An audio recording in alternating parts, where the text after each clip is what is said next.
तो सुंदरकांड में प्रवेश करते ही एक ऐसी चौपाई आई है जिस चौपाई का निराकरण करने के लिए हमें पीछे के किष्किंधा कांड में जाना पड़ता है, क्योंकि सुंदरकांड की पहली चौपाई प्रश्नात्मक है।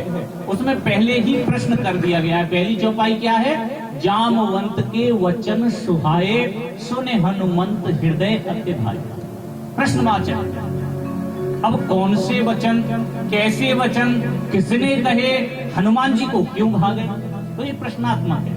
इस कारण से जब भी हम सुंदरकांड का पाठ करते हैं तो उससे पहले बताया गया है कि किष्किंधा कांड के 5 दोहे, अगर 5 न कर सके तो आप एक दोहा निश्चित करना जरूरी होता है।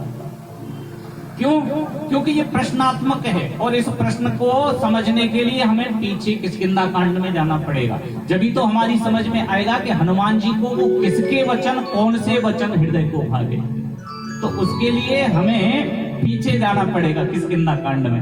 अब सुंदरकांड का जब पाठ करते हैं तो किसी किसी सुंदरकांड का शुभारंभ 5 दोहे किष्किंधा कांड से होता है और किसी किसी का शुभारंभ 1 दोहे से होता है।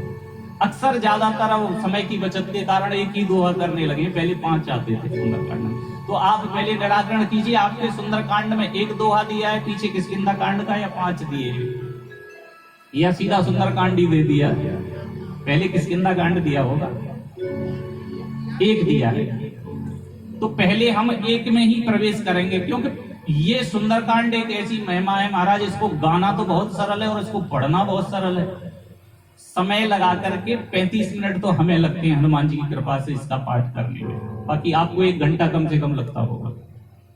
लेकिन इसको समझने में महाराज 40 साल की उम्र हो गई, लेकिन अभी इसमें से 40 चौपाई हमारी समझ में नहीं आई। इस सुंदरकांड में प्रवेश करने के लिए महाराज 4 घंटे चाहिए। इसके लिए तो बिल्कुल अलग नवपारायण बताया, 9 दिन में सुंदरकांड होता है, कोई 1 दिन में नहीं होता। पढ़ना एक आसान है, पढ़ने तो लोग बच्चे को भी पढ़ लेते हैं, अगर हम भी पढ़ लेते हैं, आप भी पढ़ लेते हैं। लेकिन इसमें प्रवेश करने से पहले 3-4 घंटे का समय लगता है, और इतना समय तो आजकल है ही नहीं किसी के पास। तो इसके लिए हम तो जितने भी यजमान अपने बाहर के होते हैं तो पहले कह देते हैं, ये सुंदरकांड का पाठ कराओ तो कम से कम 3 से 4 दिन रखना, 1 दिन में नहीं हो पाता। पढ़ना अगर तुम्हें पाठ ही करना है तो अपने घर कर लीजिए, क्योंकि इसकी एक एक चौपाई गूढ़मय है, रहस्यमय है।